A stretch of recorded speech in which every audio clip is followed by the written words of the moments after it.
Impressionnante assemblée. J'ai l'impression d'être à la même époque que l'année dernière, non? Vous n'avez pas l'impression qu'il y a une sorte d'éternel retour? En tout cas, ravie de vous revoir, malgré cette météo affreuse, pour vous présenter cette 22e rentrée littéraire, je crois bien. Nous avons fêté les 20 ans l'année dernière, donc logiquement, on devrait être en 22e rentrée littéraire, qui est une rentrée littéraire assez, voilà, qui ne vous étonnera pas, assez classique dans mon catalogue. 3 livres, un premier roman dont le titre est Les Faiseurs d'anges, et le nom de l'auteur c'est Martin van Vorkens. D'après le titre de ce premier roman, vous comprendrez que nous sommes aussi dans des thématiques qui semblent être des thématiques actuelles. Il semblerait aussi que la littérature s'empare des sujets de société, c'est un fait. Et j'ai publié en début d'année Pleine et douce de Camille Froide-Vaumétrie. En ce moment, sur votre table, je ne saurais trop vous recommander de lire, si vous ne l'avez déjà fait, Le très beau jour de naissance de Marie Richeux, qui est un très court texte de 80 pages qui raconte une bulle d'attente, la bulle d'attente d'un enfant. Et puis Faiseurs d'anges, comme ce titre l'indique, qui va aussi nous conduire sur les chemins des années 60, des questions du féminisme et de la procréation. Mais en plus de ce premier roman, je publie 2 auteurs tout à fait installés dans le catalogue que vous connaissez bien, qui sont de grands auteurs sous la toise, les plus grands auteurs de mon catalogue sous la toise. Il s'agit de Louis-Philippe d'Alembert et de Robert Zetaler, qui lui dépasse les 2 mètres, et qui n'ont pas seulement ce point commun d'être de grands hommes et de me permettre de rétablir une forme de parité après un premier semestre exclusivement féminin. Ils ont aussi pour point commun de nous conduire dans des voyages et dans des villes qu'ils aiment particulièrement l'un et l'autre. Il s'agit de Rome pour Louis-Philippe d'Alembert et il s'agit bien évidemment de Vienne pour Robert Zetaler. Le premier roman, vous l'avez dans vos sacs, donc vous allez pouvoir le lire très rapidement. Les 2 autres ne tarderont pas à arriver, vous les aurez d'ici une quinzaine de jours. Et si vous ne pouvez pas résister, vous pouvez demander des PDF. En tout cas, le premier roman, Les Faiseurs d'anges, est un roman qui m'a absolument séduite par sa singularité. Déjà, il n'a rien de ce qu'on attend habituellement d'un premier roman. Il n'est pas arrivé par la poste. L'autrice n'est pas une très jeune femme. Il est arrivé parce qu'un jour, Nancy Houston m'a téléphoné en me disant « Tu sais, Sabine, j'aimerais que tu lises un texte. Il a été écrit par ma matelote. » J'ai demandé une petite note de bas de page. Et les matelotes, en tout cas au Québec, mais j'ai appris qu'il en était de même en Haïti, sont des femmes qui ont vécu à des périodes différentes de leur vie, évidemment, avec le même homme. Il se trouve que Martin van Vorkens, autrice de ce premier roman, a vécu avec Svetlana Todorov, ce qui vous donne une petite indication sur la génération à laquelle elle appartient. Martin van Vorkens n'a pas, et c'est bien son premier roman et c'est la première fois qu'elle publie de la fiction, mais ce n'est pas la première fois qu'elle publie. C'est quelqu'un qui a fait toute une carrière comme ethnologue spécialiste de l'Inde, et notamment, et vous le verrez dans le roman, elle s'est beaucoup spécialisée dans les textes indiens classiques, Mahabharata, Contes du vampire, et elle a publié des essais, dont assez récemment, en 2010, chez Albin Michel, un texte qui s'appelle « Nous ne sommes pas des fleurs » sur les féministes indiennes. Et elle a également publié une BD, il y a longtemps, en 84, chez Futuropolis, qui s'appelle « Carpet's Bazar ». Ce premier roman, donc les Faiseurs d'anges, elle l'a écrit il y a quelques années. Et quand je l'ai lu, j'ai trouvé qu'il avait une maîtrise absolument extraordinaire. mais qu'il y avait quelque chose de pas complètement terminé. Et je lui ai posé la question. Je lui ai dit, mais Martine, ce texte, quand l'avez-vous écrit ? Oh, mais je l'ai écrit il y a une vingtaine d'années. Je l'avais envoyé à Paul Tchaikovsky-Laurence, de même qu'un autre texte. Et puis, il m'avait dit qu'il fallait travailler. Et puis, ça m'avait ennuyé. J'ai pas eu envie de le faire.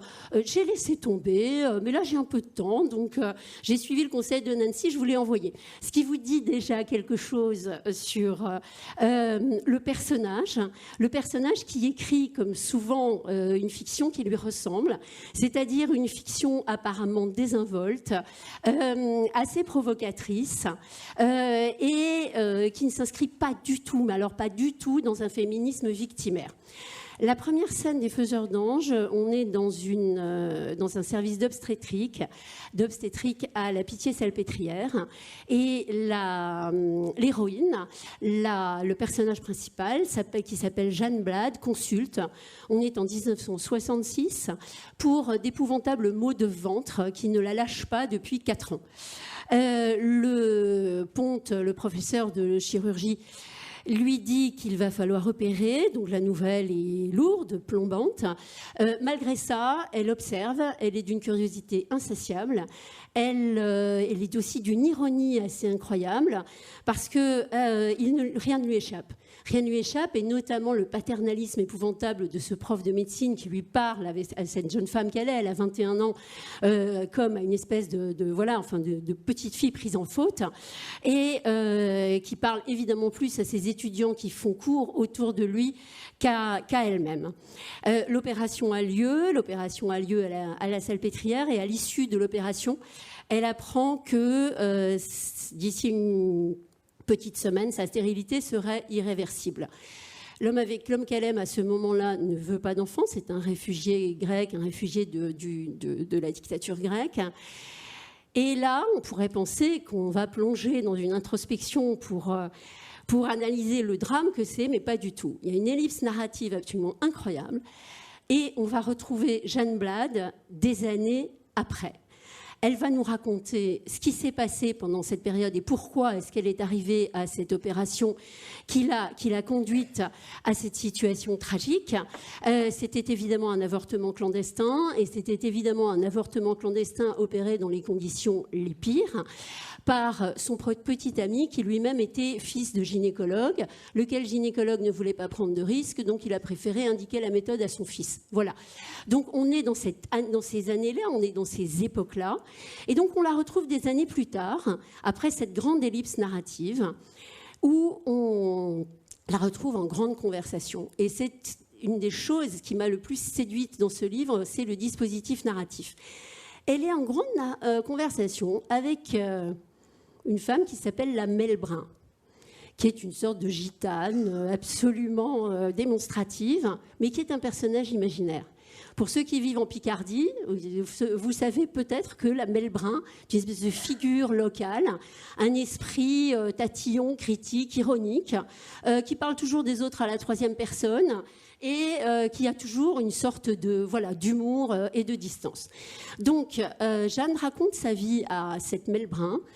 Elle lui raconte que après cette opération et les conséquences qu'elle en a apprises, elle part, elle s'en va pendant assez longtemps, elle part en voyage, et en revenant de voyage, elle est dans une situation tout à fait tragique, elle n'a pas de travail, elle n'a pas d'argent, et elle est, excusez-moi, plutôt désespérée, mais elle dit à la Melbrun qu'elle a eu 3 chances. Et ces 3 chances vont se déployer dans le roman. Ces 3 chances, c'est d'avoir rencontré des groupes féministes et de s'être raccrochée à ces groupements féministes des années 70 et d'avoir mené le combat avec elles, ce qui nous permet de nous replonger dans ces années avec le procès de Bobigny, Gisèle Halimi, avec le manifeste des 343 salopes, et avec tout ce qui a fait ce féminisme de la procréation dans les années 70 et toute cette joyeuse et incroyable incroyable combat, parce que Jeanne Blade, c'est tout sauf une victime, et elle se rattrapera toujours à ce qu'elle pourra pour avancer. Donc sa première chance, c'était le féminisme. Sa deuxième chance, ça a été de rencontrer l'homme de sa vie, qui s'appelle Reda Selman, et qui est un Algérien, ce qui nous permet aussi de mesurer à quel point, à ce moment-là, être un Algérien réfugié en France dans les années 70 n'est pas non plus une chose simple. Elle revient beaucoup, notamment, sur ce que Mauvigné avait magnifiquement décrit dans Des hommes, c'est-à-dire le silence. Le silence, Jeanne aimerait savoir ce qui s'est passé, pourquoi cet homme est là, pourquoi est-ce que ses frères sont morts, mais il ne veut rien dire, il ne dit rien, et c'est tragique.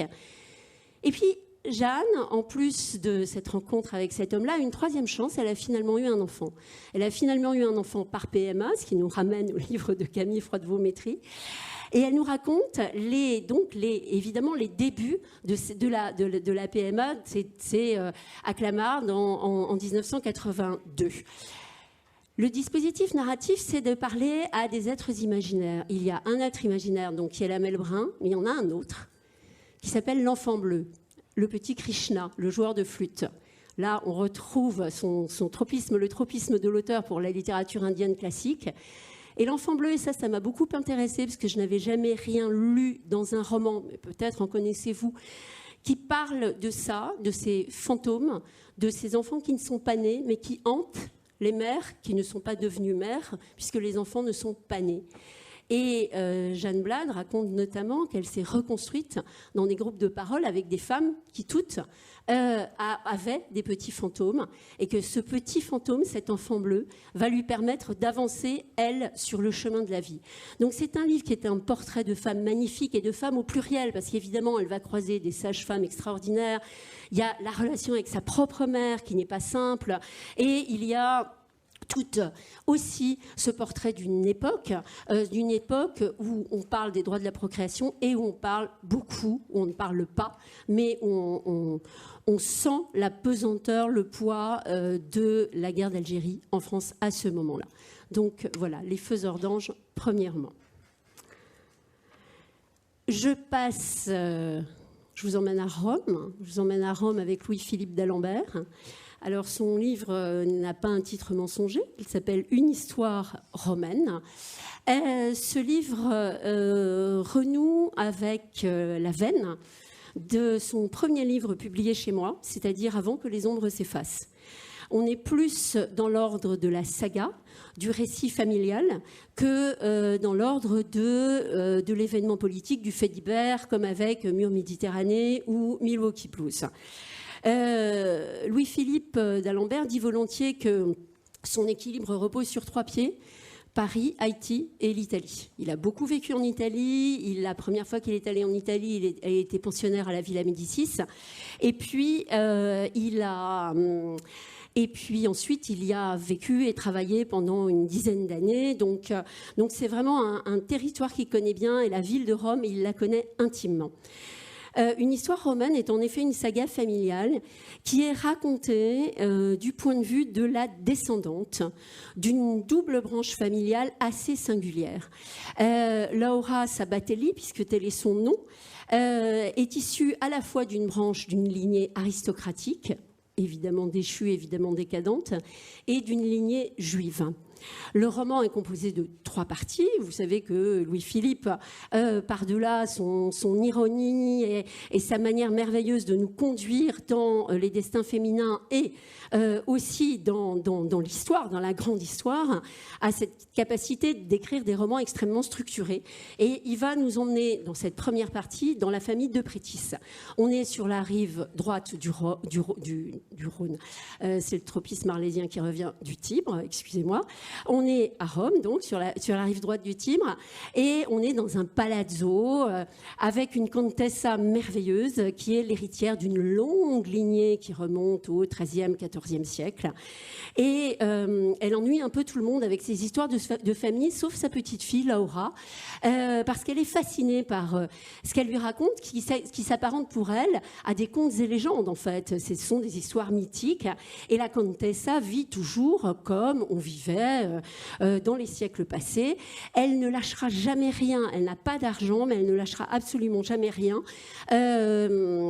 pour garder son train de vie.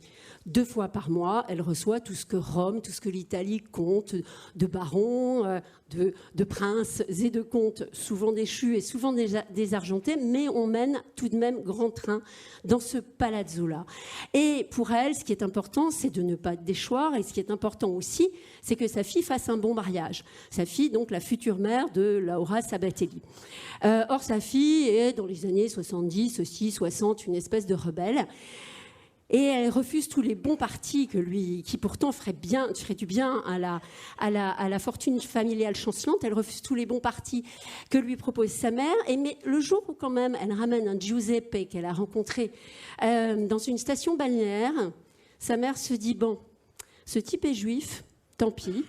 On est dans un milieu aristocratique avec évidemment cette espèce d'antisémitisme de classe qu'on a vu évidemment s'exercer parce que Louis-Philippe nous parle bien évidemment de cette traversée du XXe siècle, et on arrive aussi au début du XXe siècle, donc bien évidemment le fascisme est très présent dans son livre, et l'histoire italienne avec la montée de Mussolini, les lois raciales, etc. Mais cette comtesse finit par se résoudre à ce que sa fille épouse un juif, parce que ce garçon... Voilà, a quand même du bien, et elle y met une condition, il faut que le mariage ait lieu à l'église. Donc après moult négociations que vous découvrirez en lisant le livre, qui sont extrêmement drôles, le mariage va avoir lieu à l'église, et notre Elena, parce que c'est le nom de la mère de Laura, va se retrouver de l'autre côté du Tibre, dans la famille juive, mais qui est une famille totalement assimilée, qui est une famille quasiment de souche romaine, qui vit à Rome depuis l'Antiquité, qui a été obligée pendant la guerre de prendre un nom chrétien, qui a pris le nom avant la guerre, avant les lois raciales de Guerrieri, mais dont le nom est Sabatelli, et qui est un nom juif bien connu en Italie. Donc là, on va se retrouver dans un univers totalement différent. La Contessa est une femme froide, pas du tout tactile, qui ne veut pas du tout détruire sa mise en pli et ses cheveux magnifiquement ouvragés en faisant des câlins à sa petite fille ou à sa fille. Mais quand on va se retrouver de l'autre côté du Tibre, on se retrouve avec un personnage féminin merveilleux qui est une tante, la Zia Rachele, qui est une femme débordante de générosité, débordante de vie et débordante d'histoire, elle aussi. Et on va en effet plonger dans l'histoire de cette famille, et notamment dans une histoire absolument extraordinaire, qui est celle de la résistance en Italie. Louis-Philippe raconte que au moment où les lois raciales sont promulguées, le portier de l'immeuble, de l'immeuble des Sabatelli Guerrieri, qui aime beaucoup Zia Rachele et qui aime beaucoup tous les habitants, en parle au curé de la paroisse voisine. Et le curé de la paroisse voisine parvient à les inscrire dans une filière de résistants qui sont des médecins. Et ce sont des médecins, histoire que j'ignorais, qui ont inventé un syndrome, le syndrome K, avec une certaine ironie, parce que K, ce sont les lettres, les initiales des nazis qui ont pris le pouvoir à Rome. Et ils inventent un syndrome, ils hospitalisent le plus de familles possibles, que ce soit des juifs, des homosexuels, tous les gens persécutés, des réfugiés d'une certaine manière politique. Ils les enferment dans une pièce et ils disent aux nazis qui veulent y entrer, vous pouvez y aller, mais c'est un syndrome absolument mortel.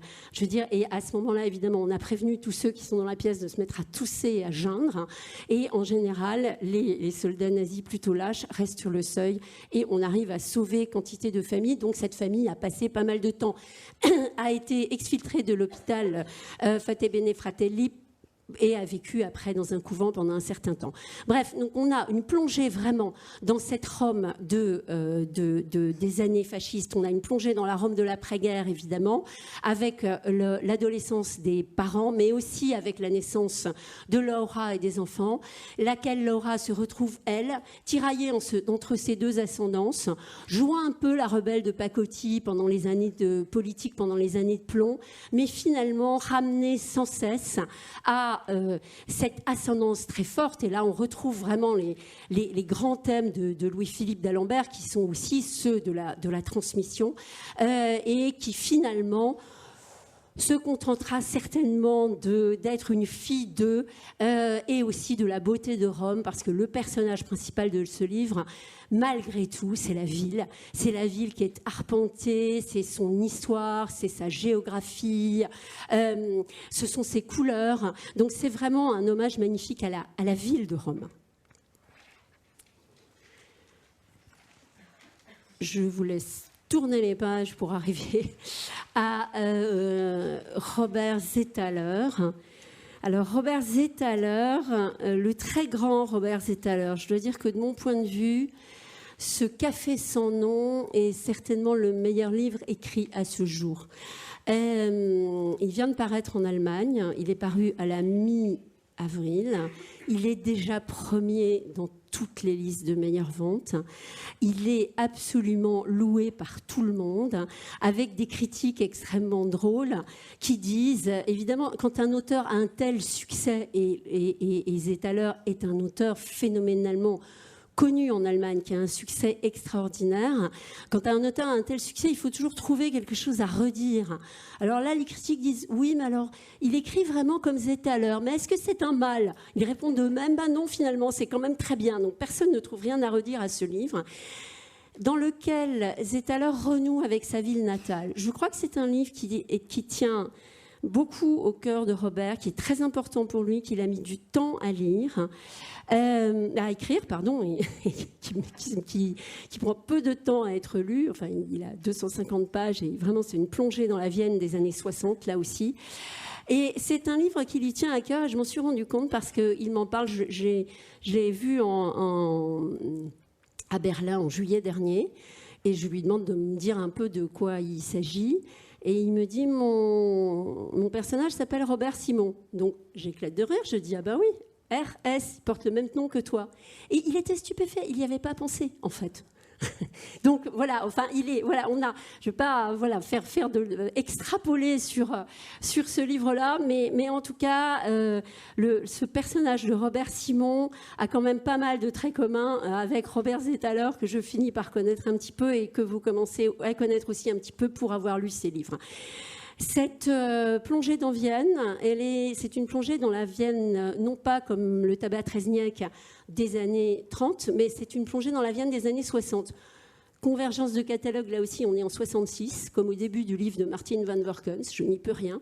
On est en 66, et la première scène est formidable. Parce que la première scène, elle subsume absolument le livre, comme souvent avec les très grands auteurs. Robert Simon, c'est un journalier au marché des Carmélites. Le marché des Carmélites, c'est un marché dans un faubourg populaire de Vienne, entre le Canal et le Danube. Et tous les jours, en allant au boulot, il passe devant un café à l'abandon, poussiéreux. Et la première scène, il regarde à travers la vitre. Il a le nez collé à la vitre et il rêve de reprendre ce café. Et il se dit, je pourrais changer de vie. Je pourrais changer de vie parce que tout le monde change de vie en ce moment. On est dans les années 60 à Vienne. On est en pleine reconstruction. La Vienne se relève à peine de la guerre, de ses cendres. On reconstruit. Il y a encore des décombres partout, des trous de bombes. On est vraiment dans une ville qui est en pleine effervescence. On construit des logements sociaux, on construit des immeubles. Et il se dit, mais pourquoi pas moi ? Et puis, il est encouragé par un merveilleux personnage féminin. Ça, c'est nouveau aussi dans les livres de Robert. Il y a en général assez peu de femmes. Là, il y a plusieurs personnages féminins merveilleux, mais il y a sa logeuse. Lui, il habite, c'est un orphelin de guerre. Il a vécu dans les foyers. Puis, quand il a commencé à gagner un peu de sous, il est allé s'installer chez une logeuse veuve de guerre, elle aussi. Et elle l'encourage. Et elle lui dit, il faut bien espérer un peu, non ? Il faut bien aller du côté de l'espoir, ce serait idiot de ne pas le faire. Et il ouvre son café. Il ouvre son café, mais comme c'est un type de peu de mots, un type modeste, en fait, il va réfléchir au nom d'un café, mais il se dit, ce serait pas bien de lui donner mon nom. Je veux dire, ça n'a pas de sens. Et le café va s'appeler le Café sans nom. Et le roman raconte l'histoire de ce café, l'histoire de ce personnage principal, Robert Simon, mais aussi tous ces personnages qui vont devenir des habitués. On a les joueurs d'échecs, on a deux vieilles dames qui papotent en basse continue, qui sont un peu le cœur de ce roman magnifique. On a une histoire d'amour qui se noue entre la serveuse que va finir par embaucher Robert Simon parce que ça marche très très bien en fait son café, et qu'en plus il bénéficie des conseils de la veuve qui lui dit: ah oui, t'as un creux là en ce moment, mais tu t'as que du café, t'as des cornichons, t'as de la bière, mais fais du punch, tout le monde aime le punch à Vienne quand il fait froid. Elle lui donne sa recette du punch, il fait son punch et tout le monde vient dans son café.